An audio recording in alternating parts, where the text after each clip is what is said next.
नमस्कार साथियों, स्वागत है आप सभी का आपके अपने YouTube channel Dhanraj short hand academy steno classes में। दोस्तों, आज का हमारा डिक्टेशन है हिंदुस्तान न्यूज़पेपर संपादकीय न्याय की उम्मीद, जयपुर, दिनांक 28 जनवरी 2021, गति 100 शब्द प्रति मिनट। तो आइए स्टार्ट करें डिक्टेशन 5 सेकेंड बाद।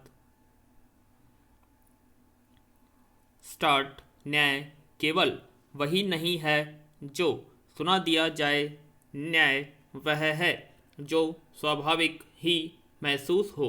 विराम। सुप्रीम कोर्ट में भी एक विशेष मामला आया है जिसमें न्याय की कमी महसूस होती है। दरअसल महाराष्ट्र उच्च न्यायालय ने त्वचा से त्वचा स्पर्श के अभाव में एक यौन हमले को मानने से मना कर दिया है। विराम।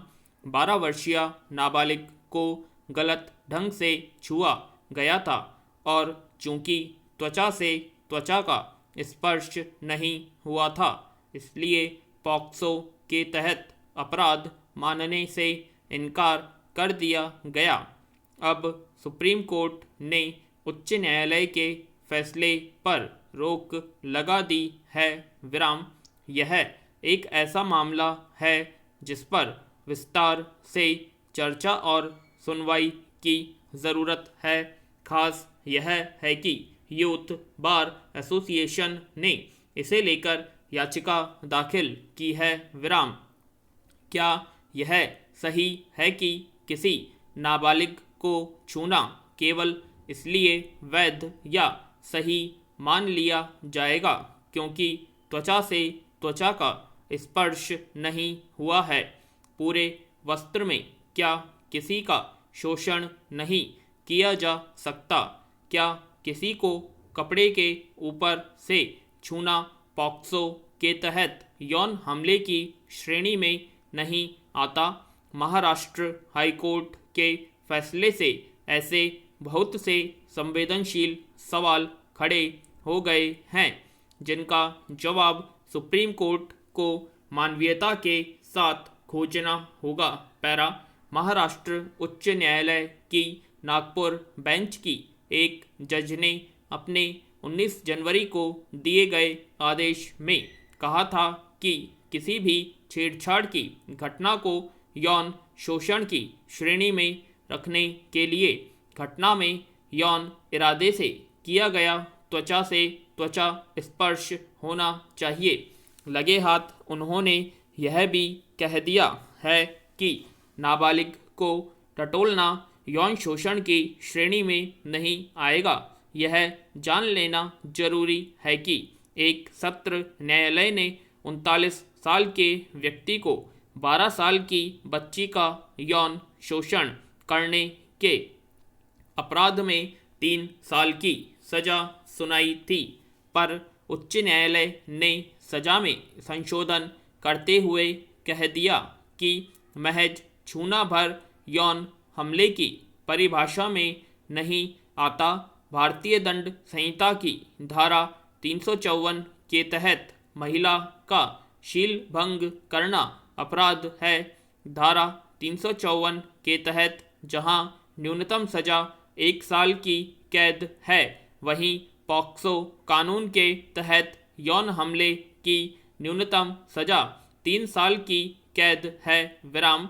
इस पूरे मामले को सभ्यता, मानवता और ममता के चरम पर पहुंचकर देखना चाहिए। विराम। अदालतें लोगों की उम्मीद है, केवल बालिगों ही नहीं, नाबालिगों के लिए भी अदालतों को विशेष रूप से संवेदनशील रहने की ज़रूरत है। विराम। यौन शोषण के मामले में दी गई थोड़ी भी रियायत समाज को शर्मसार करने की दिशा में ले जाएगी। जरूरी है कि हमारे लोकतंत्र के स्तंभ यौन शोषण के बारे में किसी भी तरह की उदारता या विचार को शरण न दें। हमारी सभ्य परंपरा में भाव हिंसा को भी अपराध माना गया है, मतलब किसी को नुकसान पहुंचाने के बारे में सोचने की भी मनाही है। आज आधुनिक समय में हम भाव हिंसा रोकने की वकालत भले नहीं कर सकते, लेकिन शारीरिक हिंसा के तमाम स्वरूपों पर ताले तो अवश्य ही लगा सकते हैं। विराम। इस मामले में अदालतों की जिम्मेदारी सबसे ज़्यादा महत्वपूर्ण है। विराम। देश देख रहा है। सुप्रीम कोर्ट को अब एक ऐसा आदर्श फैसला सुनाना चाहिए ताकि सबको महसूस हो कि न्याय हुआ। विराम। सही और सच्चा न्याय होगा तभी हमारा और हमारे समाज का भविष्य सुरक्षित रहेगा। पूर्ण विराम। तो दोस्तों ये थी हमारी आज की संपादकीय डिक्टेशन हिंदुस्तान न्यूज़पेपर की न्याय की उम्मीद, जो कि 100 शब्द प्रति मिनट की गति से बोली गई थी। आशा करते हैं आप सभी को ये डिक्टेशन पसंद आई होगी, तो प्लीज़ कमेंट बॉक्स में कमेंट करें, और अब तक आपने हमारे चैनल को सब्सक्राइब नहीं किया सब्सक्राइब करें, और वीडियो को ज़्यादा से ज़्यादा लाइक शेयर कमेंट करें। धन्यवाद।